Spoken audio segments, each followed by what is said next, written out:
Okay, just as everybody's arriving, welcome to the 8th annual Aberdeen Norway Gateway. Before Brett brings his opens the event, I just want to go through some general, very quick housekeeping for those that are on time. Please, can everybody stay muted unless you are speaking? It just avoids any interruption to the speakers. If you have any questions as we're going along, please just ask them. Put them in. Sorry, don't just ask them. Put them in the chat and ask them, and we will come to them at the end.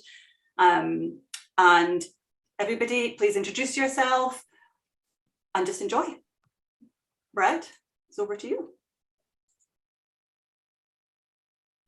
Thank you, Stacey, and a very good afternoon to everyone that has joined us from Aberdeen and Norway, and a very good morning to those that are joining us from Houston this morning.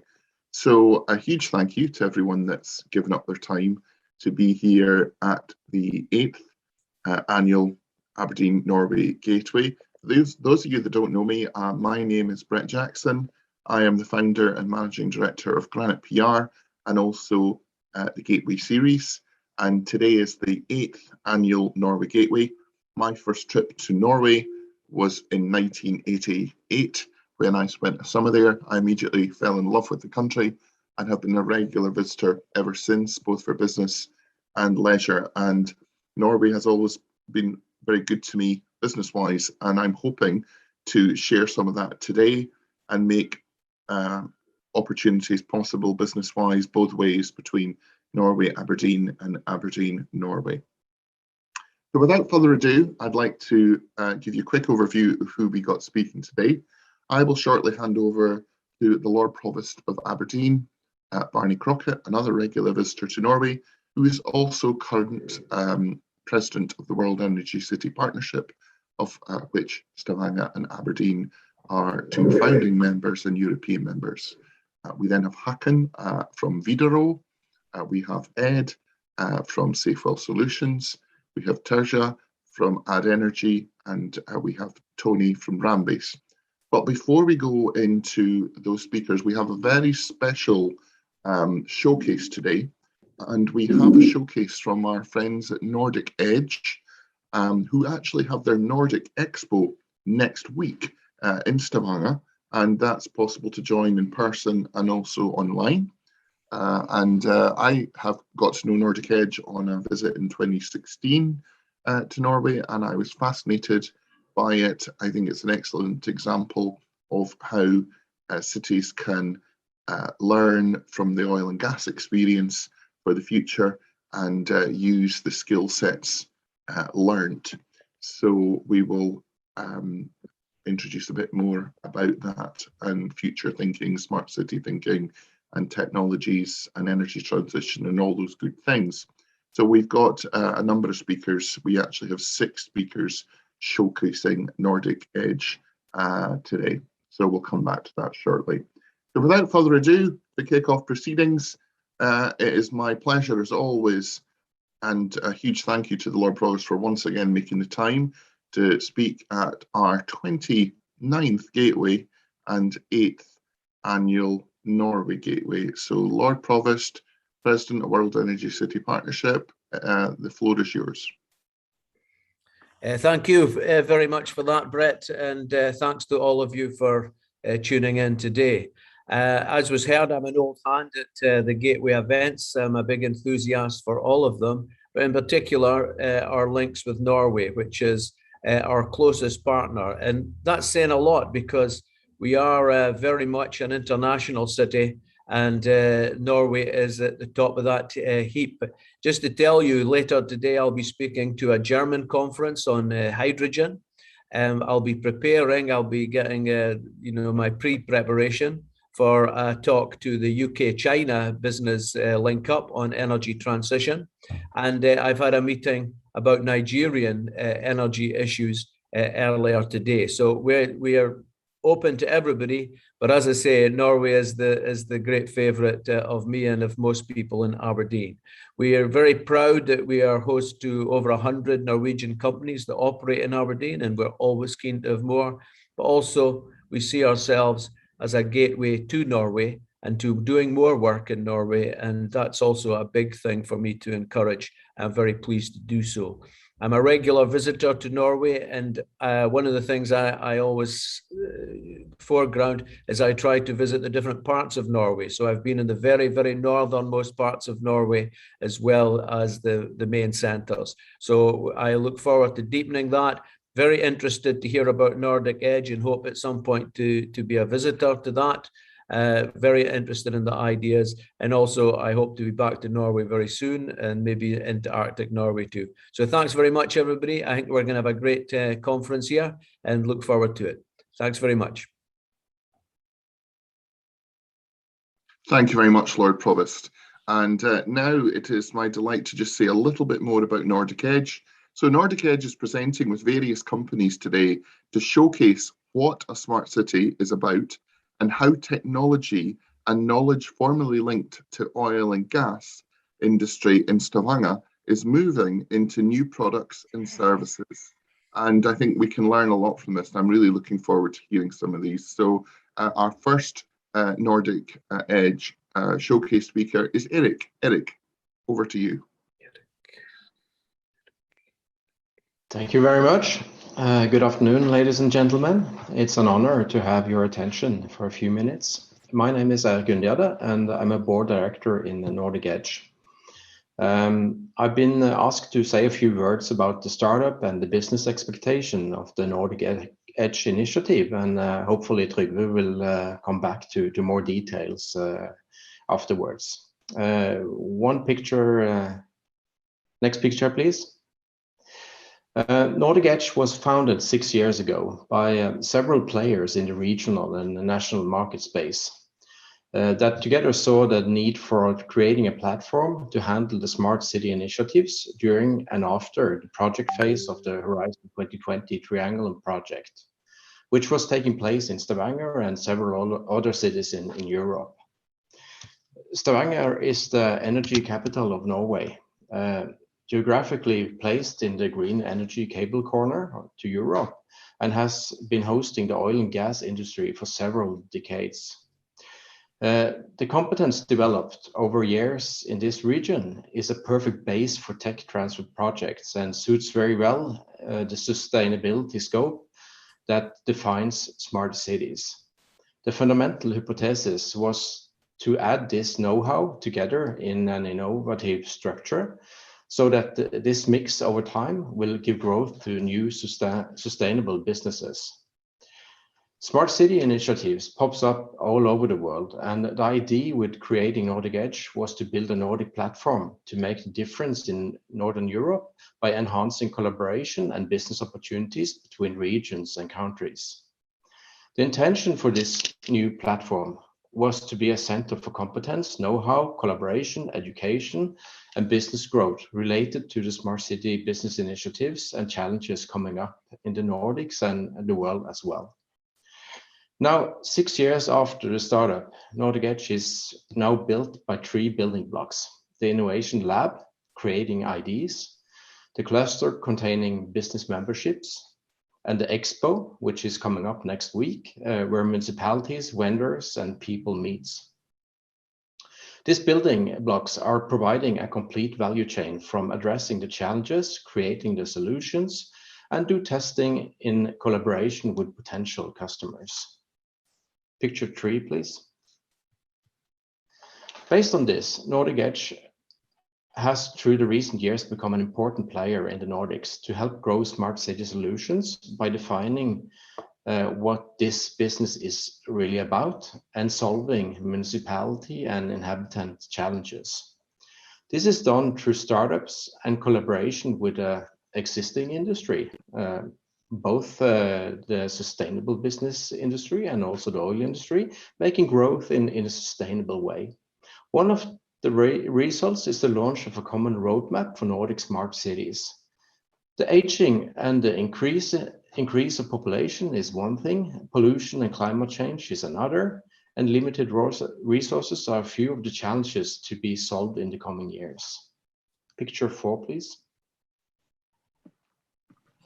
The need for this type of collaboration platform and work has been proved through several international collaboration projects. The recent pandemic challenges, and not at least the environmental challenges we all are standing upon. So next week, the 5th Nordic Edge Expo will take place in Stavanger. Please be our guest next week and meet the industry, know-how, and customers. So I wish you all an interesting webinar today and look forward to see some of you next week in Stavanger. Thanks for your attention. Thank you very much, Eric. I'm delighted you were able to join us to introduce the Nordic Edge and Nordic Expo concepts today. If anyone has any comments or chat, please do pop them in the chat box, and we promise we'll come back to them in the Q&A section. So to really get across the Nordic Edge and Nordic Expo concept, I'm delighted to introduce our second speaker, Johnny. Johnny from Infotiles, the floor is yours. Thanks, Brett. And I will take my timer here because I was told I have maximum 6 minutes or 7 minutes. Seven. Okay, perfect. So, every minute counts. But I already spent 10 seconds, so yeah. So I'm here from Infotiles, and you can say our slogan is making sense of data, and that's pretty generic. And to be a bit more specific, we're a software as a service company, and we're working with what is called the Internet of Everything. And our main scope is to make more sustainable cities and utilities. Next page, please. So yeah, Johnny, I have 2 kids at home. I was born in Colombia, adopted when I was 3.5. On Sunday, I have a 6-year anniversary of marriage with my Danish wife, and still 37 years young. And my contact info on the left there. Next page, please. Yeah, and by the way, I'm the CEO in Infotiles. Not that important, but that's my official role. You went a bit far. So if you could go back to, perfect. So what is Infotiles all about? We're about solving universal challenges, and you can say it's something about data, and it's something to do with us being able to use that data to make more sustainable operations. And you can see on the slide it says XYZ, and that's why the reason we put that in is because it's a universal challenge, and it's something you could put in an EMP company, or you could put in a city or a municipality. Either way, it's something that is a challenge for companies and organizations across the board. Next page, please. So yeah, the potential, it's huge. And it's something about getting the context of the data from IoT sensors, the buzzword everybody's heard of, SCADA system, that means the control system of the infrastructure, and internal and open data. So what are we talking about? Next page, please. It could be the drop on the left, being on my side, it's the water drop. And on the other side is the oil and gas drop. I'm not saying that water utilities and EMP utilities are 100% the same, because one of them is operating at revenue of $70 per barrel, while the other one is operating for cost principle, meaning that it's not allowed to sort of earn money, at least not in Norway. So they need to be able to cover their cost. And the difference is that it's the people that pays, or the citizens that pays for the water utilities, while it's the open market, or you can say the capital market, that pays for the oil and gas. But, next place, please. The complexity is still pretty large for a city. And this is an example from a Norwegian municipality that we work with. And there's a bit of a misunderstanding there, because it said millions of meters, but it's 3 million meters of pipe. That means that it's the same distance as from Stavanger to the city of Rome in Italy. And being sort of a city or municipality that has to operate that amount of pipe, that is something that is used, you can say the same amount of meters of pipe in a refinery, but it's some other complexities that they need to handle. It's still the same, it's pipe, something that's going through the pipe, but they need to be able to do that in another manner and with some other, you can say, key challenges and scope of work. It's still that you need to have sensors in there, you need to have control systems, and you need to have open data, but it's some other, you can say the end clients is something else. But it's still something that you can take oil and gas experience and apply it to water and wastewater management in cities, hence making them smarter. Next page, please. So that is what Infotiles is all about. We're about taking that huge amount of data and huge amount of infrastructure and work you can say our digital magic on it to prevent flooding, to sort of detect water leakages and heat loss. Same issues that you will also would like to look at in the oil and gas industry, at least onshore. And it's all about reducing the carbon footprint and making them less reliant on manual inspections by maintenance workers. So in essence, oil and gas and smart city isn't that, you can say, wide apart. It's a lot of the same challenges, but what I'm trying to say is that there's a lot of similarities, but at the same time, there's other operational parameters that you need to be aware of. But I strongly believe, and Infotiles strongly believe, that being from Stavanger, working with heavy asset industry in the past, both as a management consultant, but also as engineers and others, has sort of made us able to solve some of the key challenges that cities and municipalities around the world have. And that's my, you can say, sort of call to action. Next slide, please, is that if anyone wants to sort of tackle digital water based on their experience on oil and gas, we would love to sort of hear from you and work with you in collaboration, either if it's investors or partners or potential customers. We sort of see that there's a lot of knowledge and experience that we could use in our, you can say, operations to sort of shorten the gap between oil and gas and smart cities. So this is an example from Norway. It's not a huge number in E&P sort of context, but it's a fairly huge number, and it's only increasing in challenges and complexity. And the fact that almost half of our drinking water is just poured down in the ground is sort of depressing, but it's the facts. So next slide, please. I believe I'm on time. If there's anyone that's interested in seeing how can we bridge the gap between E&P and smart cities when it comes to utilities, I would love to have a chat. Here's my contact info, and thanks for giving the stage, Brett, and the rest of the team. Johnny, thank you very much. Lots of interesting things to think about in terms of smart city thinking. And it's got me thinking about lots of skill sets and knowledge that's available in those areas. So thank you very much. That was great. So our third Nordic Edge showcase speaker, I'd like to introduce Joe from Augment City. Look forward to hearing your presentation, Joe. Hello, my name's Joel Mills. I'm the CEO of Offshore Simulator Centre and Augment City. As you hear from my accent, I'm actually from the UK, but I've been based in the beautiful city of Ålesund in Norway for the last 20 years. And today I'm going to talk to you about technology, but it's actually about people and people interact with technology. So if I could ask you to go straight into my slides. So I'm going to talk to you about net zero through technology.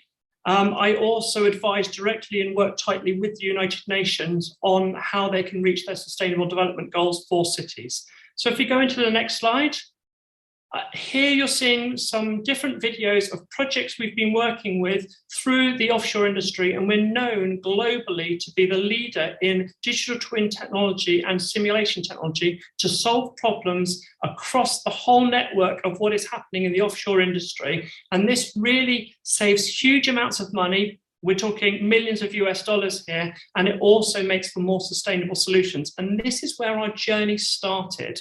So if you go next, please. So this is one project, and this video should play in a minute, and it's showing you how we've actually also taken this into the offshore wind technology, and we're able to use this technology to create full digital twins where we're able to understand how we can do very, very complex installations of projects and set up all of the solutions and save them money and solve these complex things within the offshore industry. Next, Gaming has built a digital twin. So we can skip over that, please.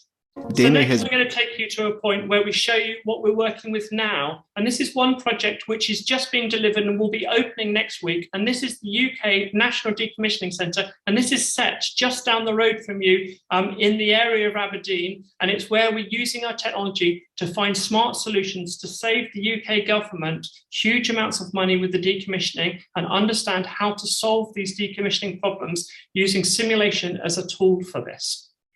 Next slide, please.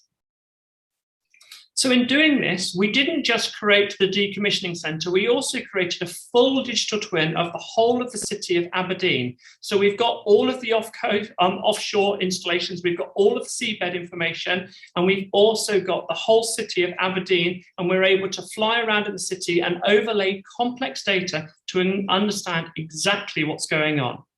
Next slide, please. Oh, apologies. No, just go, that's fine, that's no problem at all. So here what we're doing is we're able to understand how to connect humans and machines. Now, machines are amazing at data processing. They're far better than any of us can be, and they can process amounts of data we can't even imagine. Humans are amazing at visual input. We can think creatively and we understand through visual input. The image I've got in the middle on the right-hand side there shows artificial intelligence trying to understand a visual input. Now, it struggles to find the difference between different cars and different people. I can look at that in 1 second and understand the color of the person's shoes in the middle. Humans are visual creatures, and at the moment, we're trying to understand a computer world of data. Let's bridge that gap between data and humans, and simulation and digital twins are a method to do this. Next slide, please. So this is one simple example where we took in all of the data from the fire brigade for their response time and all of the data for traffic, and understood how we could use simulation to make small changes with opening times of schools and changing things to smooth the curve of the traffic within a city to speed up the response time. And with just some small changes, no infrastructure changes, we were able to halve the response time. So next slide, please. And this should be a video to explain this concept. Let me tell you a story. My dad used to be one of those stressed policymakers.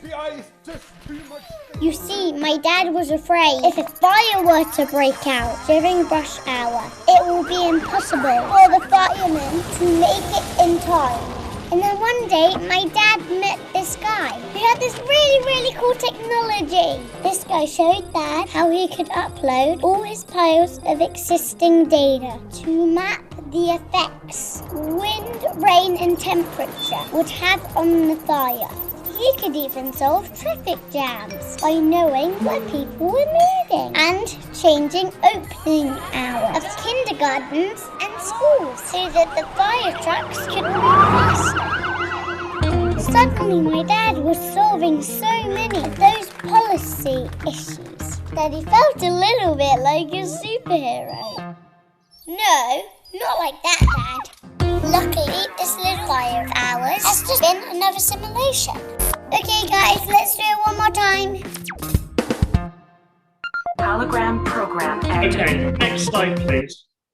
So what we're doing here is we're working directly with the UN, and we've been chosen as the global partner for the United Nations Programme on Smart Cities, where we're basically understanding cities using the KPI system, which 17 of the UN agencies have come together to understand where a city is today. And then from that, we can start to understand the DNA of a city and look forward in time to understand if we know where we are now and we know where we want to be in 2030, what changes do we need to do to get there? And we can do this in simulation. Rather than taking years to test out ideas, we can do it in minutes using computer power to understand data and allowing us to go through those tests at high speed. Next slide, please.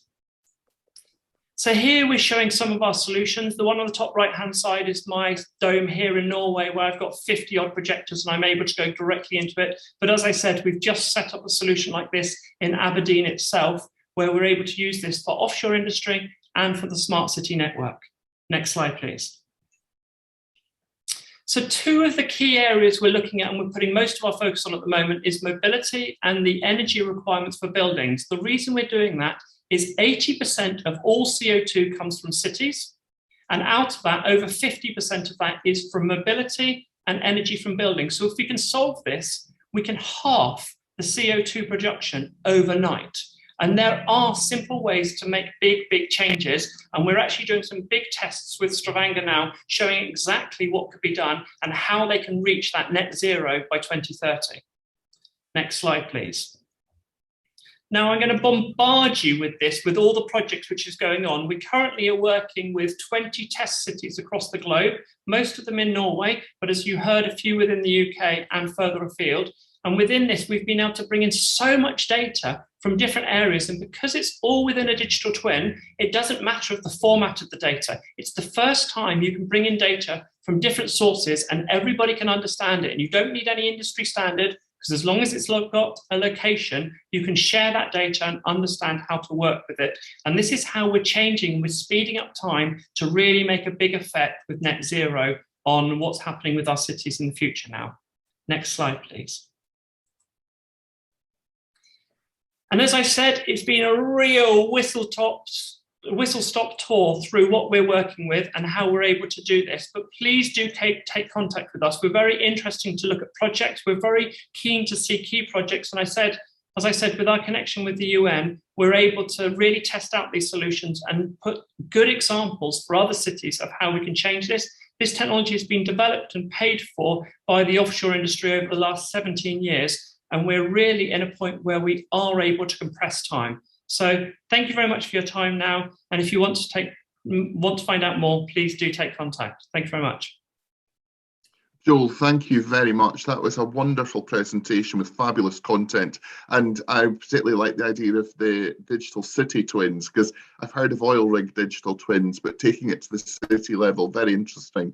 And I certainly would like a follow-up chat with you. But if anyone's got questions for Joel, please pop them in the chat box, and we'll do our very best to make sure we get back to everyone.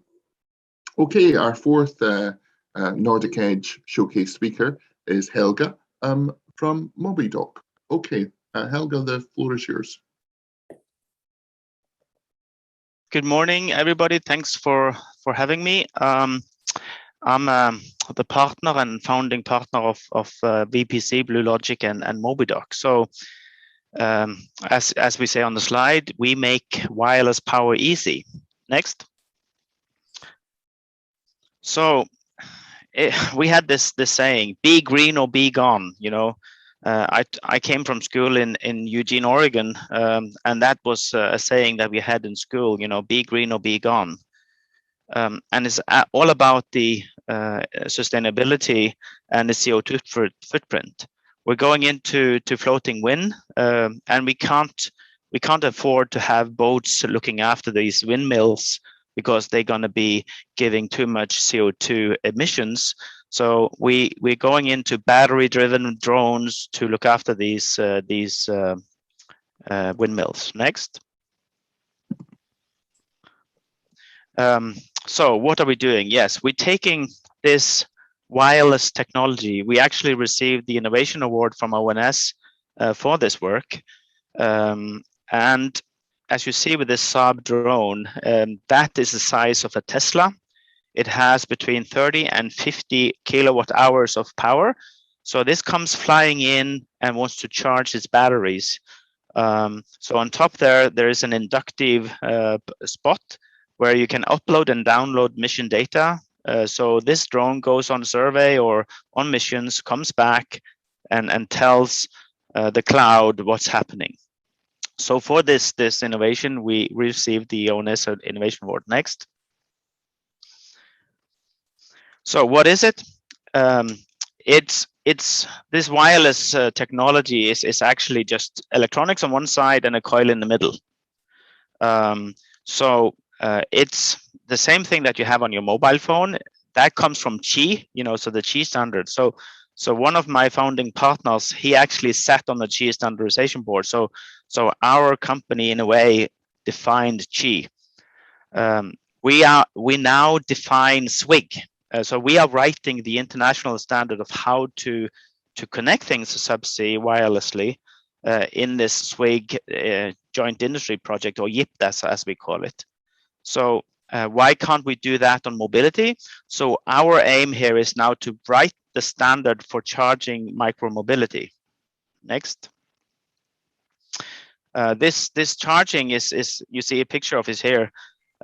We can put it into boats. It can be on agriculture. We can charge anything that is autonomous, and that's the whole purpose of this inductive charging. Is a robust charging solution where robots can help themselves to charging.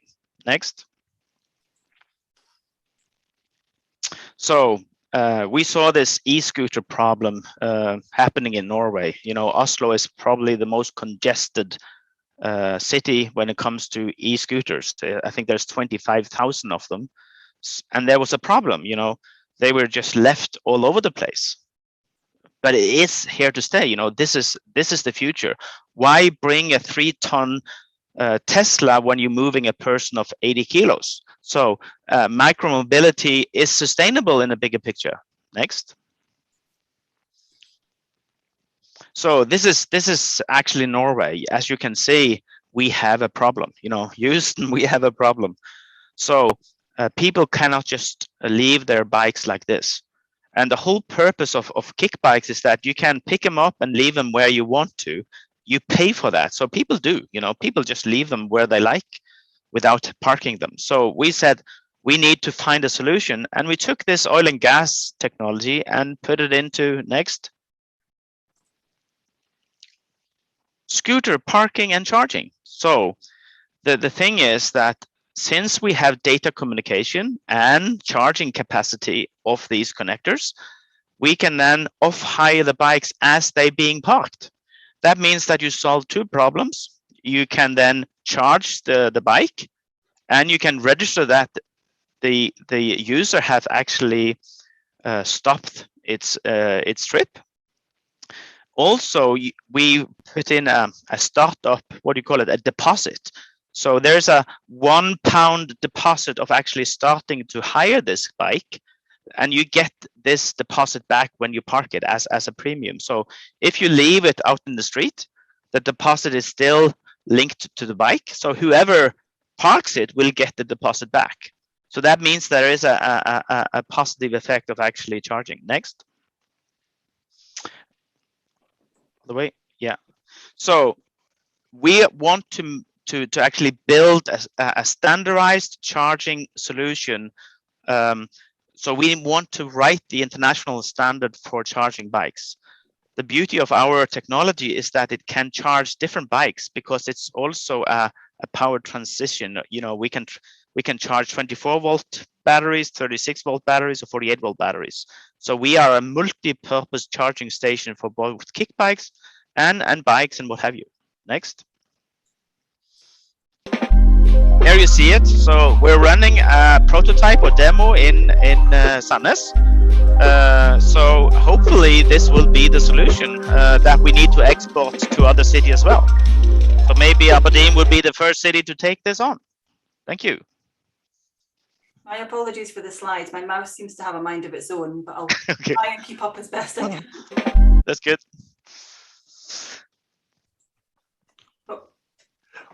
Okay, thank you very much, Helga. That was great, and certainly lots of things to think about, and it's got me thinking, and I think I need to get a scooter myself. But thank you for that. Okay, our next Nordic Edge showcase speaker, delighted to introduce Steen from Intelligent Operations. Steen, sorry, apologies if I've said that wrong. Steen is good enough. Hello, can you all hear me good? Yes. Very good, very good. I'm here to say a few words about our company, Intelligent Operations, or INTOP as we like to call it. We have the background from oil and gas. I myself had 20 years in the oil and gas as being a consultant, and we started to move on to smart cities, the public sectors. But what we've seen is some of the ideas and what we developed for the oil and gas sector can just as easily be applied, and it's probably just as necessary to have in the public side. So what we're doing is we're working with information, and some of these ideas when I started back 10, 15 years ago, was done actually in Aberdeen, because I was sitting with a operator in Aberdeen, and they had literally over 50 million folders of information. So myself, being a consultant, trying to find a way to make the information flow in a good manner and align this with other solutions, is that it's all good and fun, but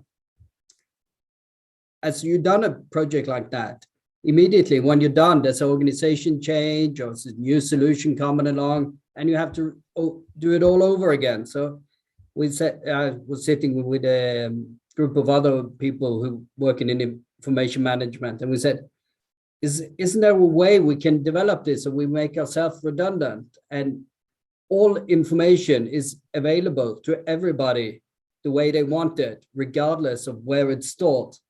So we started on a task on doing that, and now we created a solution. We started in oil and gas, and part of the project is also to make this a solution that you can easily be deployed in your organization without having data scientists, IT to maintain it. So a few words about the challenges we see in the oil and gas. If you do next slide, please, Stacey. So if you look in oil and gas, we have, at least in the North Sea, there's over 50 years of producing information. But the information over time has changed. It changed hands, changed company, taxonomies, metadata, whatever. So all the time we try to find a good way of storing this information, making it available. But the technology has changed as well. And it's just the same in the public sector. It's probably more than 100 years of producing information, but let's assume for at least for the last 100 years, there's some paper-based. But also in the public side, information changes owners, organization change, and there's no unified way of storing it. So it's the same challenge for the public sector. And we're currently working with one of the local municipalities here, where they have large amount of paper-based hard copies, which they need to scan and make available to the inhabitants of the municipalities. And it's a large project, but we said, well, why don't we auto-apply these filters? So you just start to scan it and we'll make it come alive. So what we do, if you do next slide, please, Stacey. So we do the harvest and we do the present, but that's something all companies can do. But where we are unique is in the prepare part, because we don't let the body of information dictate what comes out. We say, you just design what you want to have out, make available to other users. And we just design these filters. And all the information that's harvested will stick to those filters.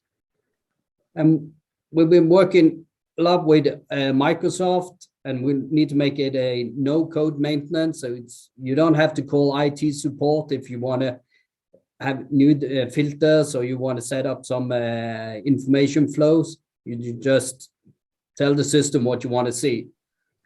And now that most of these, at least in the oil and gas sector, they're moving towards Azure, which makes it a lot easier for us. And we also see that a lot of these local municipalities and public sectors, they're moving into Azure, which is very good for us.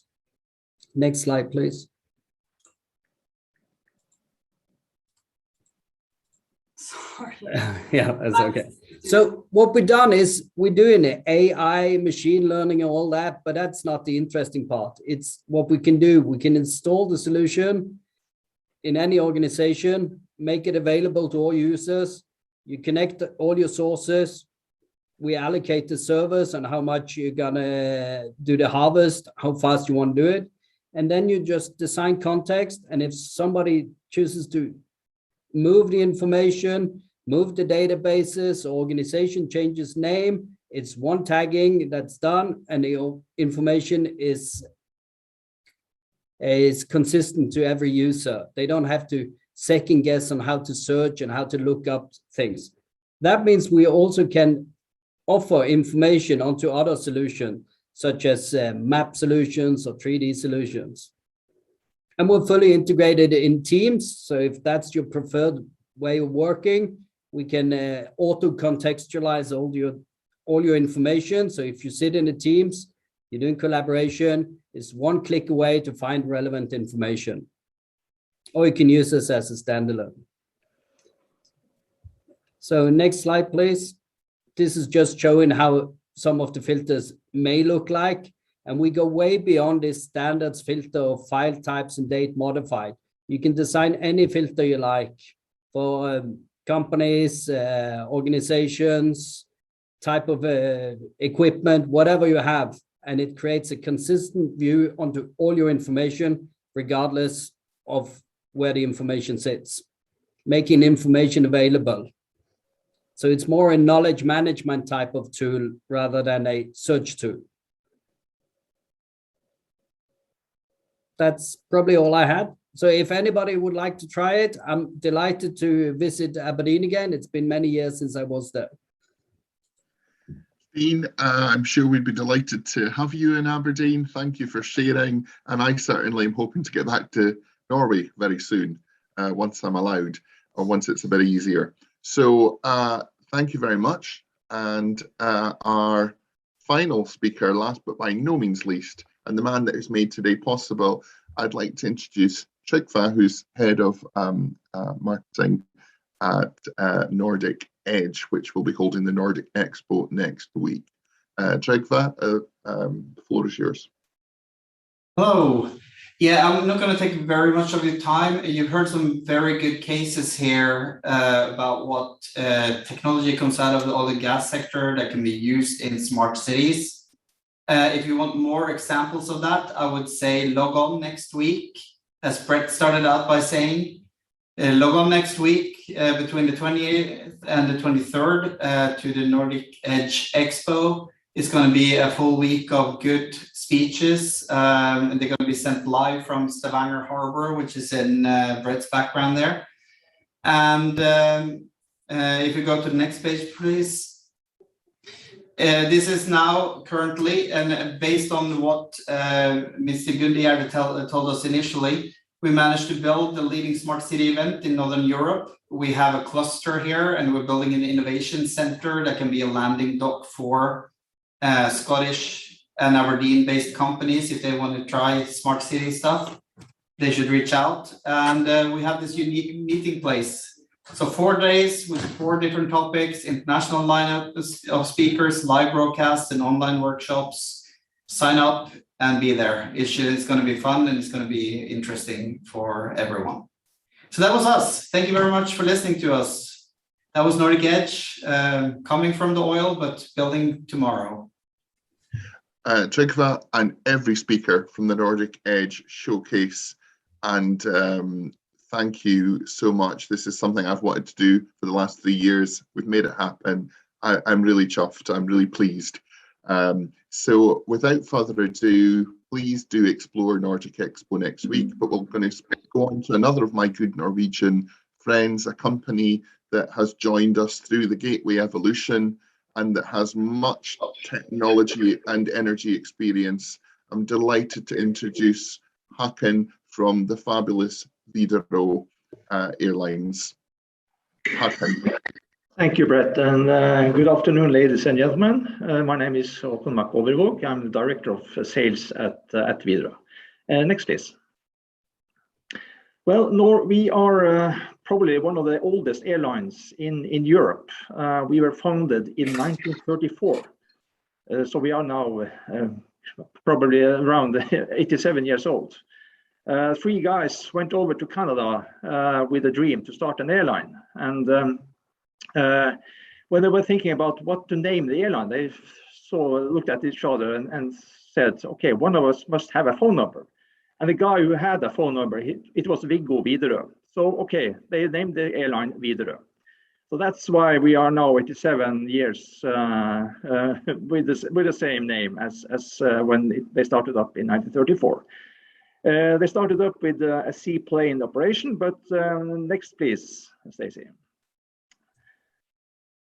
We are now moved on from the seaplane operation, and we now have 41 aircrafts from the range from the smallest aircraft with 39 seats up to our Embraer jet airline with 110 seats. So we mostly operate for now with the Dash 8 Q400 on our Aberdeen operation. Next, please. And we have developed Bergen as our main hub in Norway. We have in fact 18 destinations to and from Bergen. Bergen is the second largest city in Norway, has quite a new terminal, very smooth, very efficient airport, short distance compared to, for example, Oslo. And we are the latest routes we have started up was the Faroe Island. We started the operation last week, and we also have started up with Alicante. So, but our main city pairs are Bergen, Stavanger. We have in fact 9 daily flights from Bergen to Stavanger, and we're also increasing now on Ålesund with 5 daily flights. So. Next, please. And then we have our whole network with almost 50 airports around the whole country and a few international as well. And our shortest city pair is, in fact, Kirkenes-Vadsø. It takes only 7 minutes. So one of the shortest passenger routes in the world. It takes 5 hours to drive between those cities. So that's the reason why we are flying there. Next, please. And our timetable at Aberdeen Bergen is we are now back at 2 round trips per day between Bergen and Aberdeen, and also between Stavanger and Aberdeen. We were in fact the only airline flying between the UK and Norway for months last year when the start of the pandemic. So we have maintained flights throughout the whole pandemic period. Next, please. I will also give you a little bit status. We are, as you know, one of the airline industry has been severely hit by the COVID-19 pandemic. We experienced a deficit in 2020, but only 32% drop in turnover. But we had a deficit about 100 million Norwegian crowns. Fortunately, we had a very solid financial position before the pandemic, so we were able to not burn too much cash through the last 18 months. And most of the reason for that is this great support from the Norwegian government. It was, in fact, very crucial for us to maintain critical routes. That's the reason why we, for months, were the largest airline in Europe. It's a crazy idea that we, a small regional airline, should be in that position. And hopefully it will never happen again. But we are now in top 20. So we are very happy that all the more traditional airlines are now back and starting up operations again. But there is, in every crisis, there is an opportunity. The market has shrunk, and we see an opportunity because we are an airline with smaller planes. So if you go with a Boeing 737 with 180 seats, but that was possible to fill. We see that the market has shrunk, so these planes are now too big to operate on several city pairs. So that's why we have gone in very aggressively in the Bergen segment, Bergen markets, and started up a lot of new routes. So we are in fact now back on 2019 figures when it comes to passengers. So and I think we are one of the few airlines in the world that can experience that. So we are now, in fact, hiring new pilots and cabin attendants. We had 12 positions open for pilots, and we got almost 1,000 applicants. So it's a tough market for pilots and crews, cabin crew attendants as well. But that said, we need to plan for the future. We've been around for 87 years, so now we are entering into the next generation, the zero emission generation. So next slide, please. Back in 2017, we started a collaboration in 2019 with Rolls-Royce. We started the project in 2017. And the reason why we started a zero emission project was that our oldest planes need to be replaced within, 8 to 10 years. And for us to invest in traditional technology is not a good business case. Since we are one of the CO2 operations that have a CO2 footprint. So we started up a Project Zero in order to facilitate for aircraft manufacturers and the aircraft engine producers as a project to be the first airline in the world to start with electric airline in commercial operation. So this picture is an example. It's only a 9-seater airline. That's the start, and we plan to have that airline in operation around 2026. And further on, we expect to have replaced our oldest aircrafts around 2030 with a 50-seat plus aircraft with zero emission. And we have to do this. So we have a pressure to get this done. And we are now working with the government to help us fund this investment, because this is for a small airline, it's quite a large investment. So exciting times ahead for us as well. So next slide.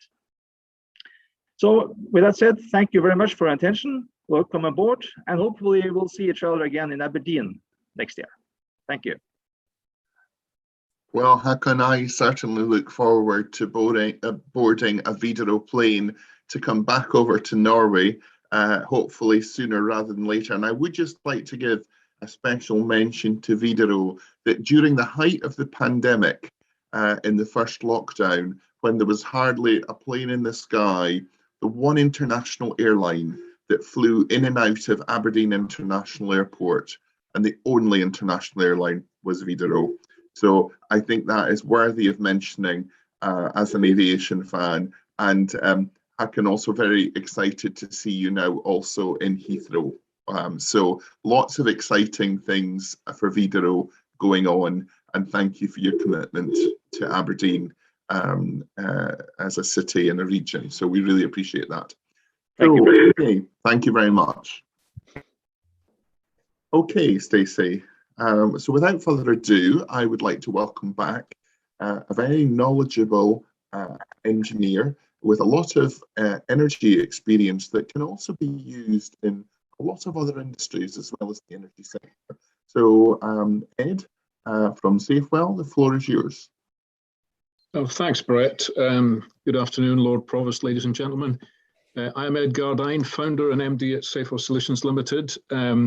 I've been doing business in Norway since the 1980s, and I'm actually heading back to Bergen in November to present at the Global Commercial Diving Conference. So the first trip to Norway since 2019.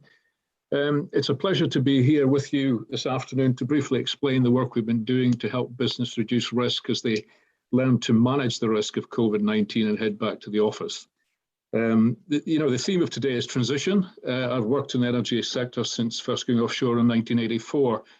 And we as a business are well aware of the current energy transition taking place, as the industry focuses on greener, cleaner and more sustainable sources of energy.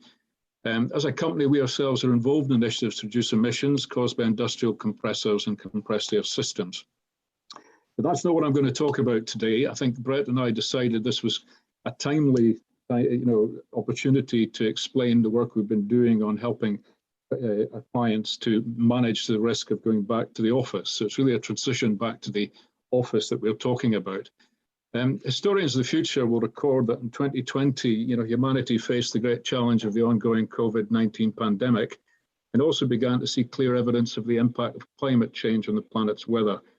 There's now a need to develop a new mindset and implement new actions to manage these risks to the planet. And it's also interesting to consider that both of these major global challenges are caused by the quality of the air around us, be it microbes or CO2 levels. It's in the air.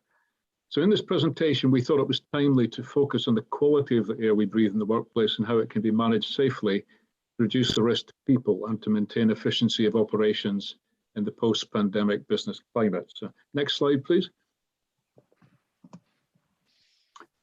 We are not new to breathing air. We've been providing breathing air systems to the offshore oil and gas sector since, for over 20 years. And we've got a track record in providing safe, clean breathing air and process air to our clients in various sectors, including commercial diving, defense, and pharmaceutical. Over the last 20 years, there have been thousands of work scopes carried out where people have used our equipment to keep safe in hazardous environments. At the outset of the pandemic in March 2020, we quickly recognized that the main transmission route for COVID-19 was airborne, and this is now accepted by health protection agencies like WHO, CDC, and others. We knew that we had to apply our safe breathing air knowledge to help our clients manage this new risk. And over the last 18 months, we've developed a complete risk management solution to help clients implement best practice. Next slide, please. Our business at Safewell is based on our core values such as integrity and asking people to trust their judgment. This is an important factor when considering solutions to mitigate invisible risks.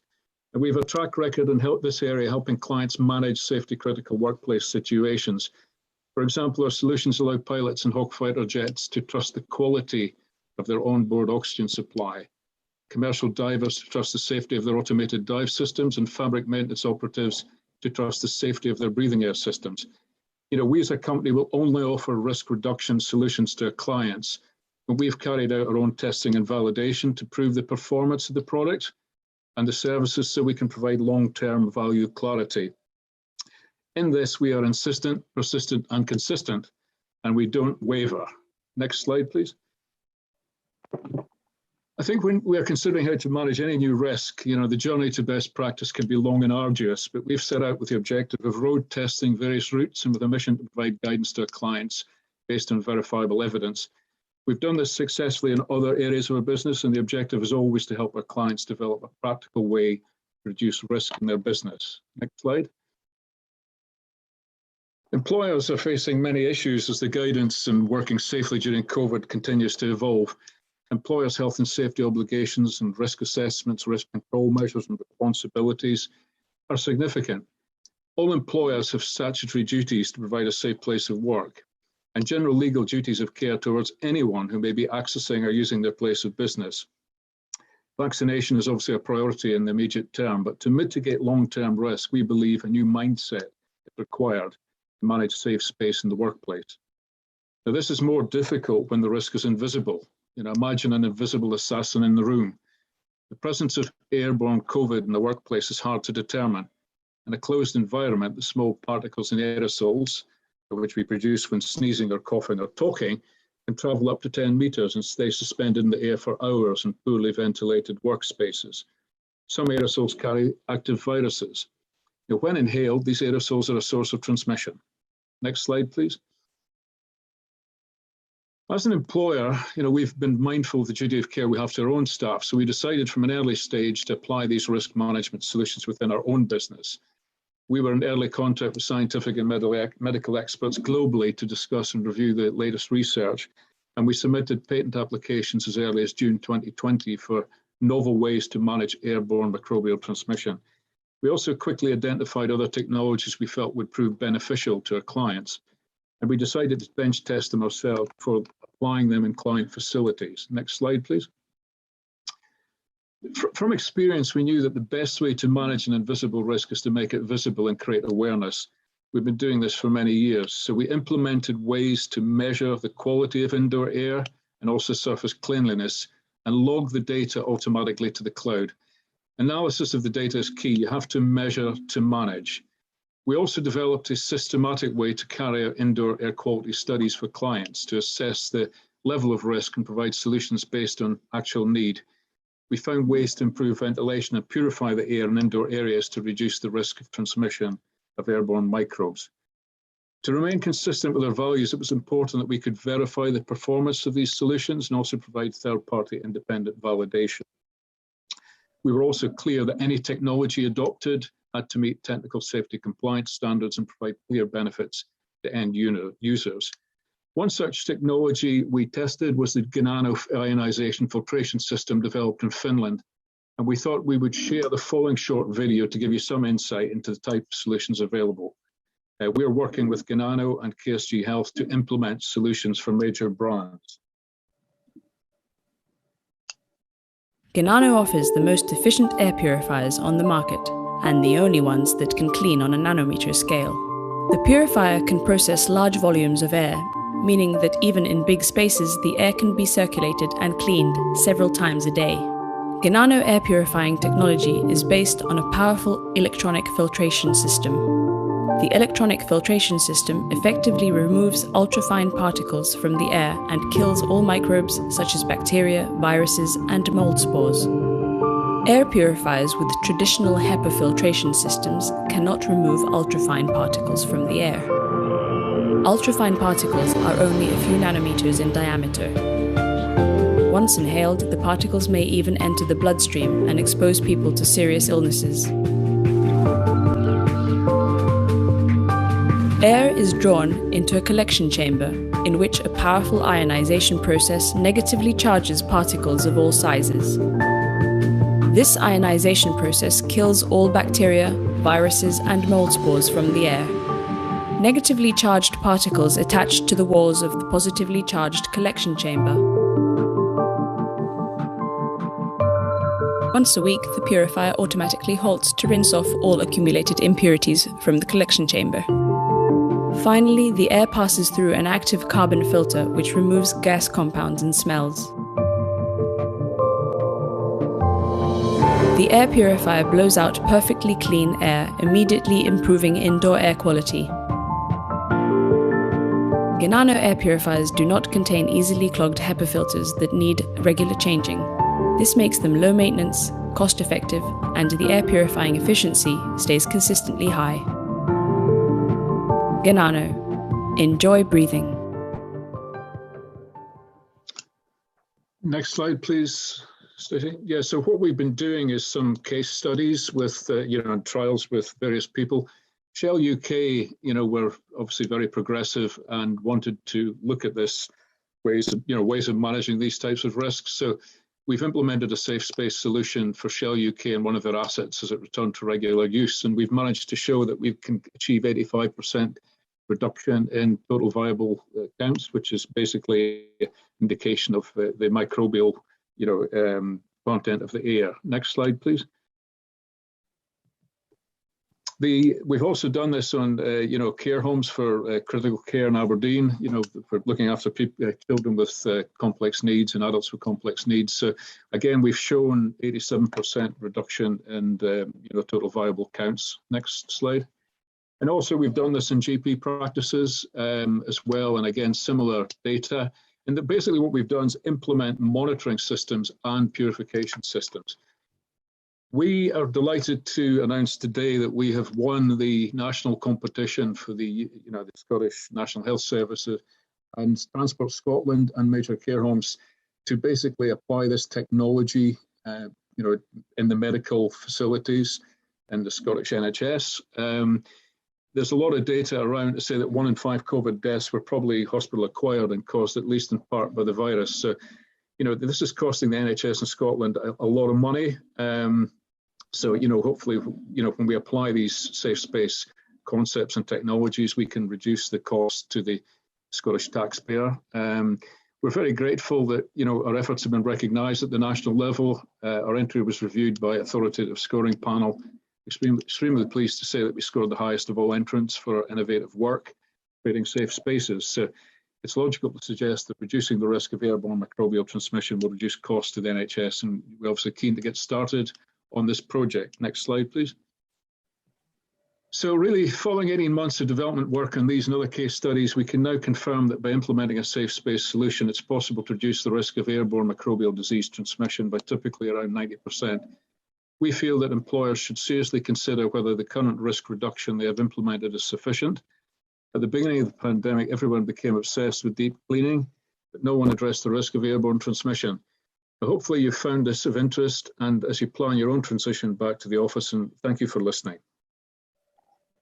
Thank you very much, Ed. And I think, as you touched on today is all about transition, and it's about how we take skills and knowledge learnt and use them in an ever-changing world, and also how we tackle this tricky situation of returning to offices safely and making people feel comfortable doing it, to whether it's full return or hybrid or whatever.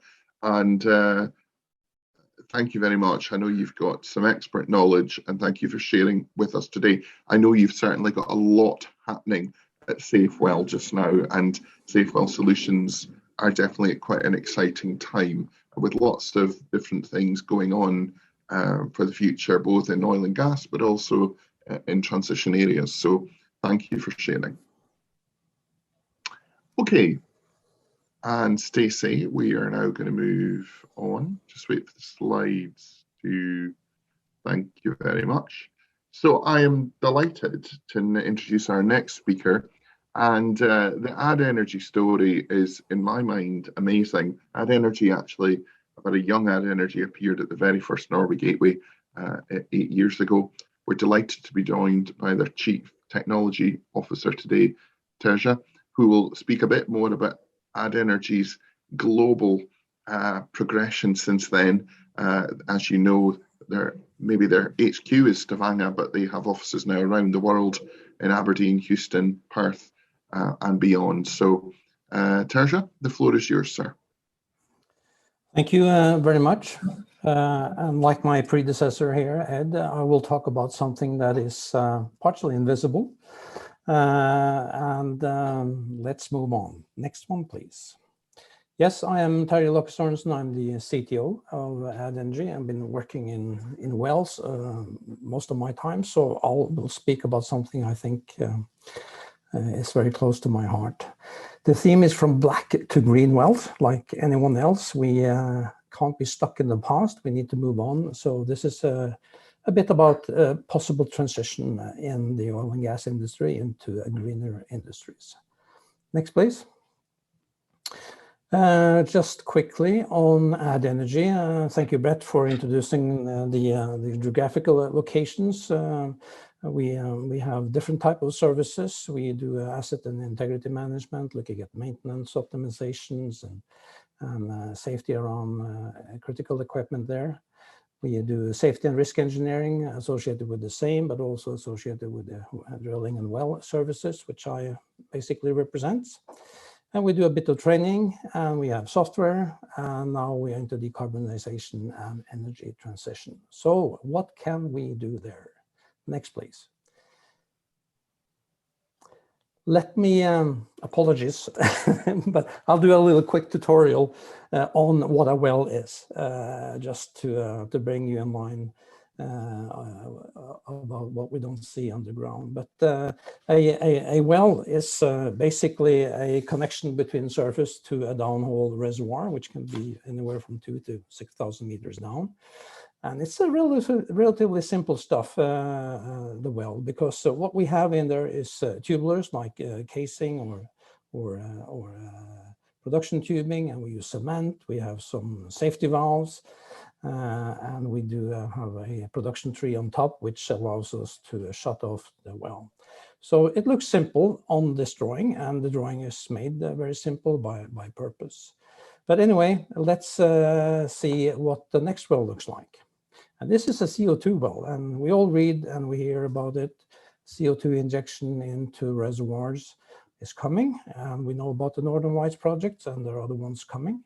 They still need wells, And in this well, the stream goes from the top and down to the reservoir, which can be a depleted gas reservoir, or it could be a big aquifers, which are sand zones that contains a lot of water, massive amount of water. And next one, this is a geothermal well, quite a deep one. They can also go down to 5,000 meters deep, and they come in different shapes and form, these deep geothermal wells. The idea here is basically to either produce hot water or steam that's in the underground, or you can have a closed system, whereas you actually pump in some water at the surface and down the well and up again to exchange heat with the surroundings. The thing here is, are there any differences in these wells? And they're the same pictures, so there shouldn't be. But if you take out your next one, please, your magnifying lens, then you might find some subtle differences. The next, please. And then you might have different shapes and forms, as I alluded to. I think that the main message here is that what I see is that what we've done in oil and gas can be transferred over to the green type of wells, definitely. And that's the good news for everyone who is associated with oil and gas and provide services and materials to that industry. There must be opportunities into these markets as well. And hopefully we will see more of the CO2 wells and geothermal wells in particular as well. Next one. And a common denominator which is close to my heart is integrity. And we're talking not about personal integrity, but this is about well integrity, which is basically how we design and construct these wells to avoid that they actually start leaking and provide an ultimate blowout, for instance, which we have seen happen at times. And we have to look at this through the entire life cycle of the well. Next, please. So just not to scare anyone, but you know, we have a history in oil and gas where we have blowouts, where massive amounts of gas and oil comes out of the well uncontrolled and ignites. So here's an image from Australia, the Montara field, back in 2009, I think, whereas Seadrill lost a rig in a fire. Fortunately, nobody was killed in this incident. So we know of the risks in oil and gas. Next, Stacey. Let's move to geothermal. I found this one on the web. I thought it was pretty cool. Even though it's an old picture, it's about a geothermal well from New Zealand. And it doesn't look like they have control. You have steam spewing out, and you have a couple of workers encircled in red here that is actually running the scene, trying to dodge the steam and seek shelters for all the solids and rock that came out of the well too. So working with some type of geothermal wells is also carries a risk like this. They won't explode, but they definitely can hurt the people and yeah, also ruin your investment. The last one I have is something which you might have seen. It's several years ago, but this is a blowout, which you don't see actually, from a Porter Ranch located outside of Los Angeles. And you can see on the top there, that's where the gas storage site is. It was an old gas field, which was repurposed or converted into a storage, and pretty old, 50 years old.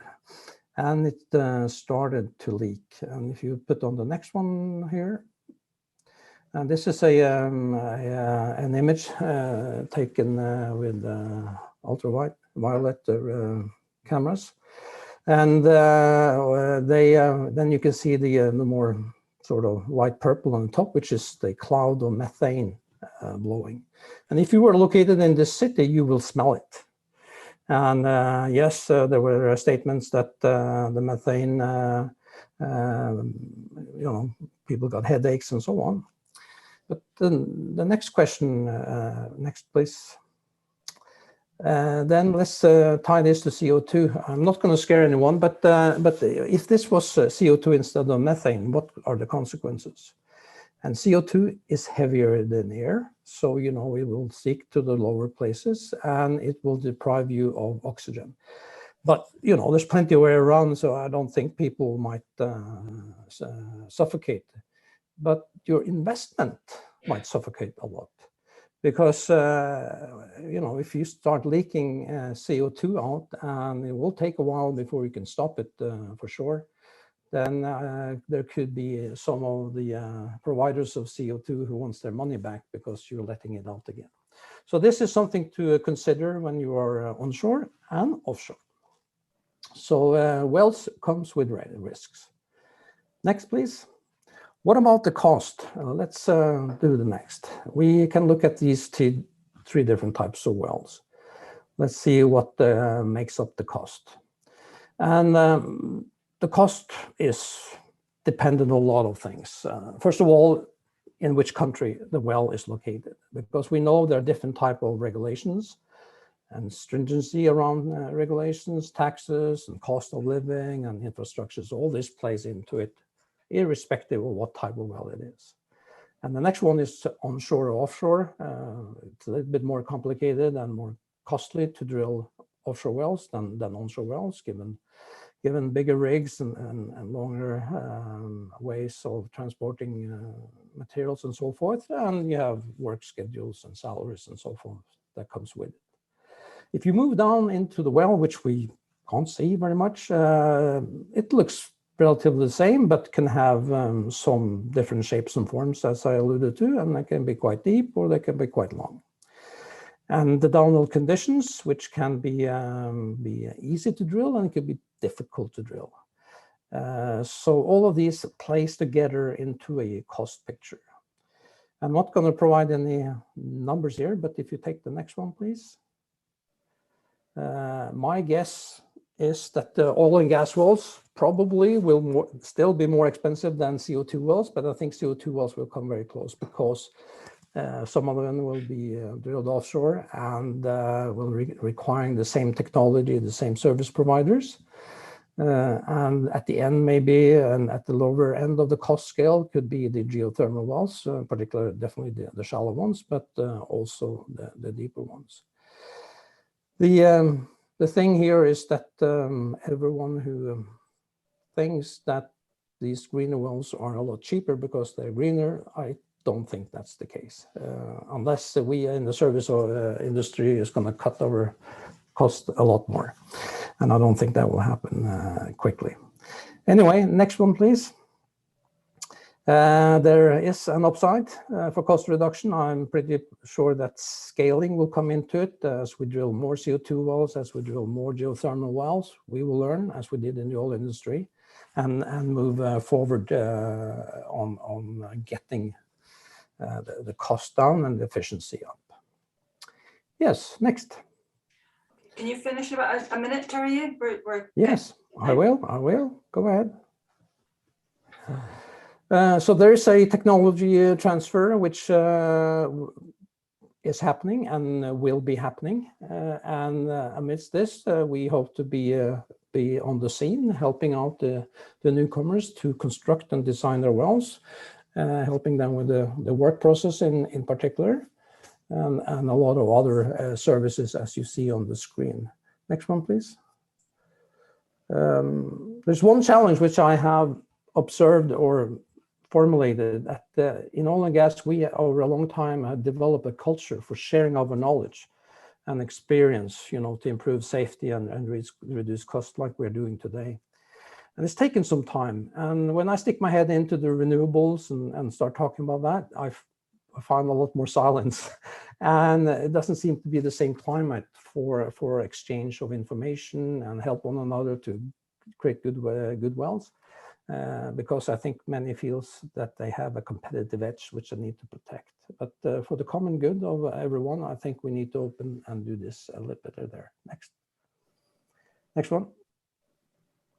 Yeah, and this picture, what does it have to do about CO2?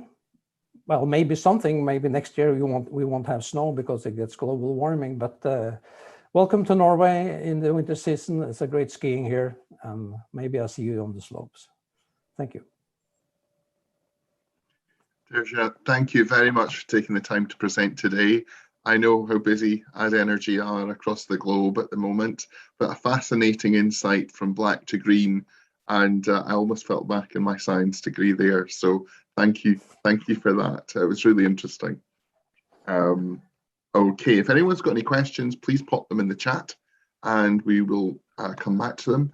And also, if you're watching this on playback, because a lot of people will be watching it live, and a lot of people will also be watching it after the event, and you've missed the chance to ask a question, you can still come back to myself and Stacey, and we will do our best to get an answer from the speaker for you. Okay, so without further ado, I'm delighted to welcome back Tony Flanagan from RamBase. RamBase, based in Norway, but with a UK setup now. And Tony, thank you for joining us to talk about the ERP world. And this is absolutely a case of how technology can benefit supply chains. So without further ado, Tony, the floor is yours. Thank you, Brett. Next slide. Good afternoon, everybody. I'd like to thank Brett and his team firstly for putting on such a great event. My name is Tony Flanagan. I represent RamBase, a Norwegian ERP software organisation here in the UK. My session will hopefully provide you with some help and guidance in recognising when your business is ready for a new ERP system. The session will cover a brief overview of our solution, RamBase ERP. I'll then outline three of the signs when you need to consider a new ERP solution. And I will provide a case study about one of our oil and gas customers, Harbour, that will help support some of the points I will be presenting. At the end, there'll be information, contact details, etc. Next slide, please. I've been in the ERP space for 25 years plus, working in a wide range of areas: discrete process manufacturing, wholesale, equipment service and rental. In my current role here in the UK, working as a business development manager for RamBase, we're working with and targeting companies within industries that are highly regulated, such as oil and gas, aquaculture, electronics, etc. RamBase is part of Hatland Group, based in Vats, just outside Haugesund in Norway. As part of the Hatland Group, RamBase has a strong link with the oil and gas supply chain in Norway, in which we have quite a number of customers. As you're aware, one of the objectives of the Aberdeen Norway Gateway event is to help promote business opportunities between Norway and the UK, such as the high-speed fibre UK-Norway Digital Highway project, which is a collaboration in which the Hatland Group are an investor. Next slide, please. RamBase ERP as a solution is designed to help companies within regulated industries such as oil and gas, which has high demands on quality, traceability, delivery and documentation are at the center of their businesses. RamBase provides a cloud-based SaaS solution that is both agile and flexible and is built to support the challenges of these regulated industries. Next slide, please. As I've already mentioned, RamBase has a well-established customer base within the oil and gas supply chain and other regulated industries in Norway.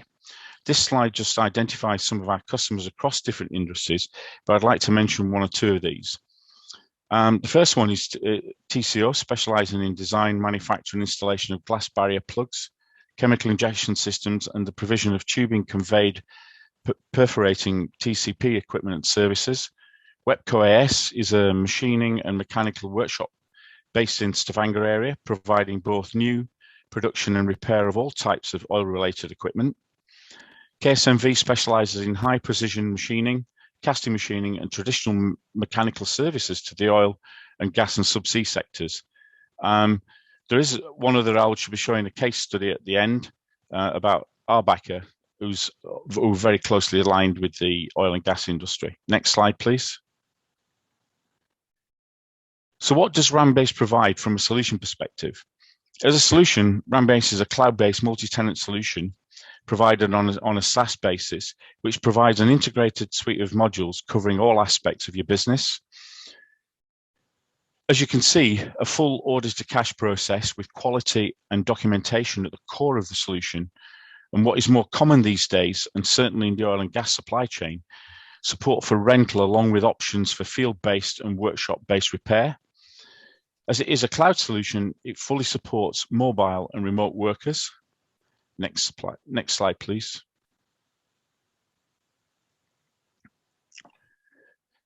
Many companies have limitations with current systems, frustrations and compromises, but when is the tipping point to change systems? This would apply to all assets within your business when it comes to software and business management systems. How can you be sure that your current system is effectively supporting your business? So do you have the right tool for your organization? Next slide, please.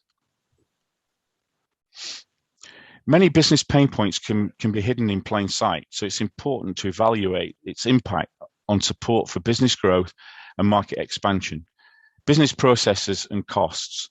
Let's drill down into these areas and look at some of the specific pain points. Next slide, please.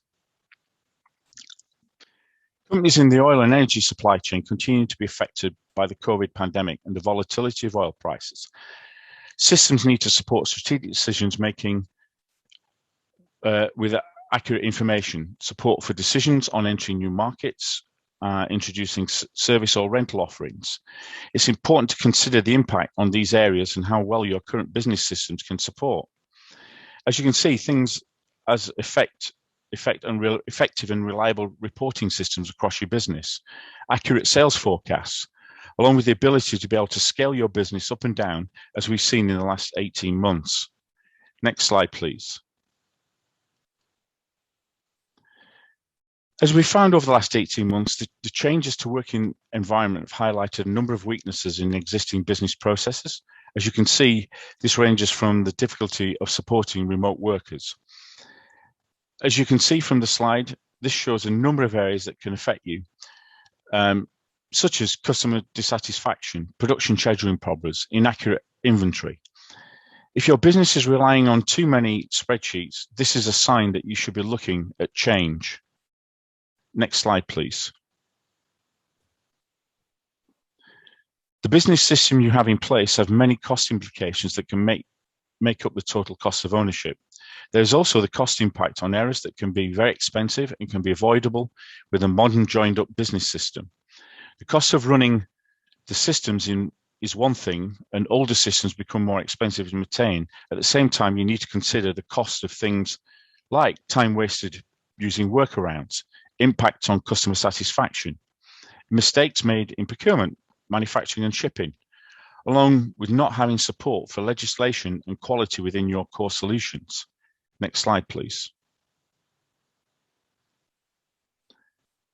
Can I play the video? I will run a short video case study on one of our customers, Harbour, which will support a lot of the things I've highlighted. Harbour is one such example based in Stavanger. They are one of the world's leading machine companies.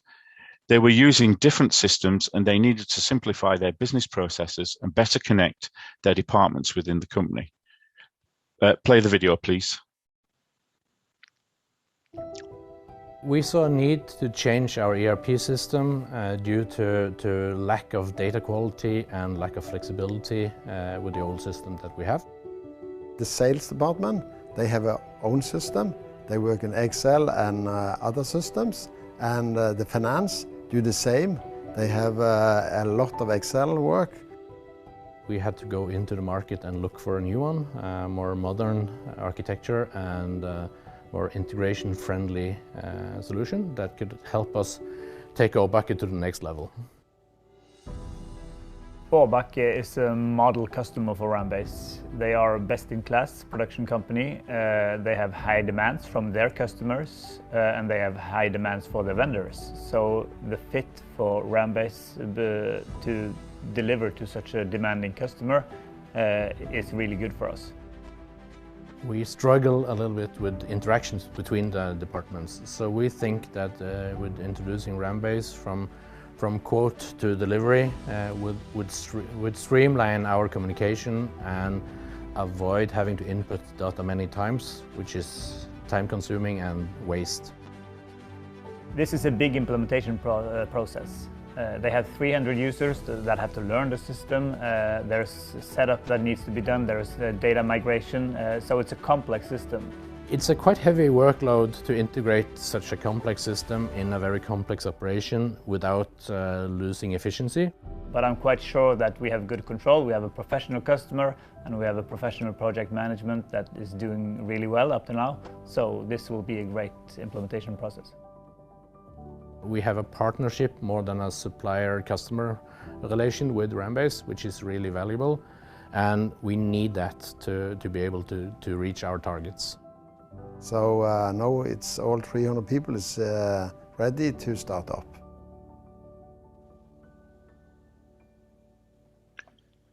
Next slide, please. What's next? Please take a note of my contact details. Following the event, I'm sure Brett will be sharing links where you can access further information. For anyone who would like to have a one-to-one, we're happy to meet you in Aberdeen or any location that suits you. If you have any questions, please drop them into the chat and we can pick these up during the question and answer sessions. Thank you for your time. Thank you very much, Tony. And just to highlight, I appreciate that some of the audience are watching this live.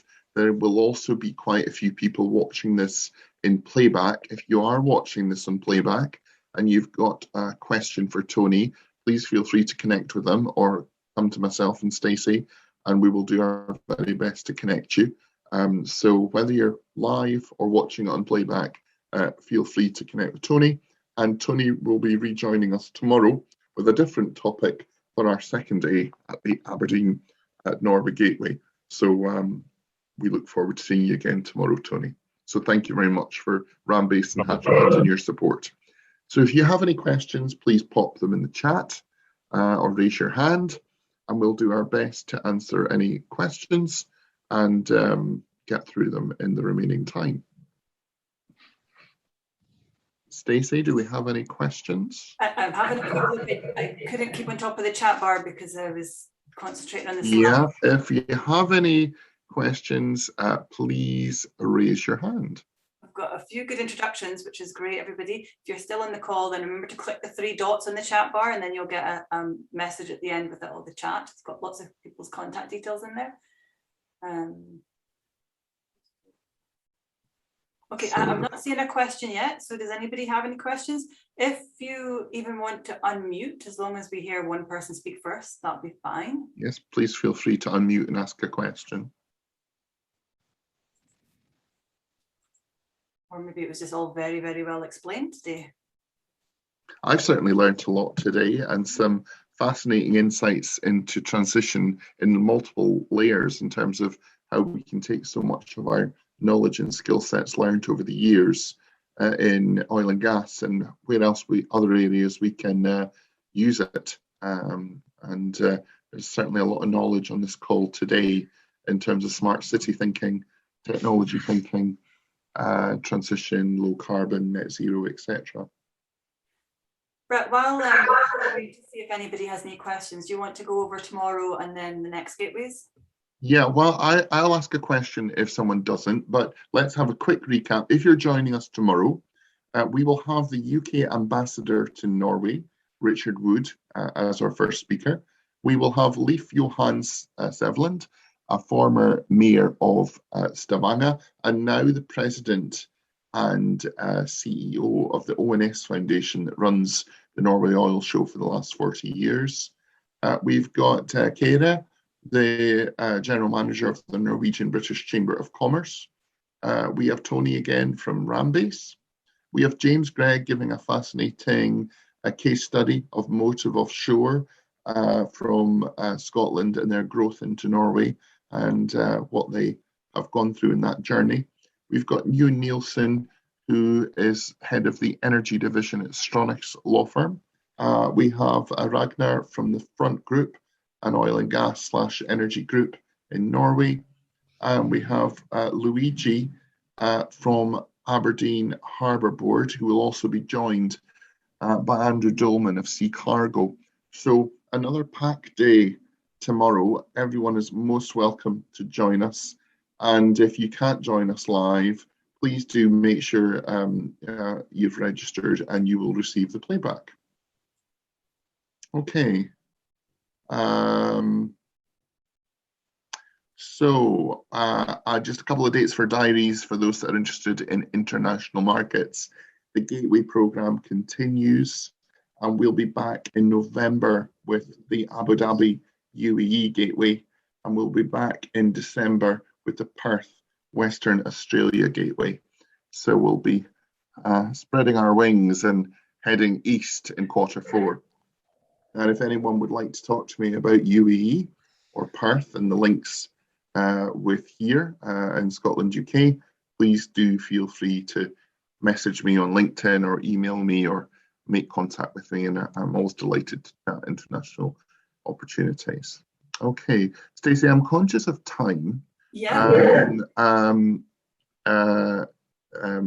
Lots of huge amount of transition content today. If anyone has any questions and we haven't covered them, message us on LinkedIn, email myself and Stacey.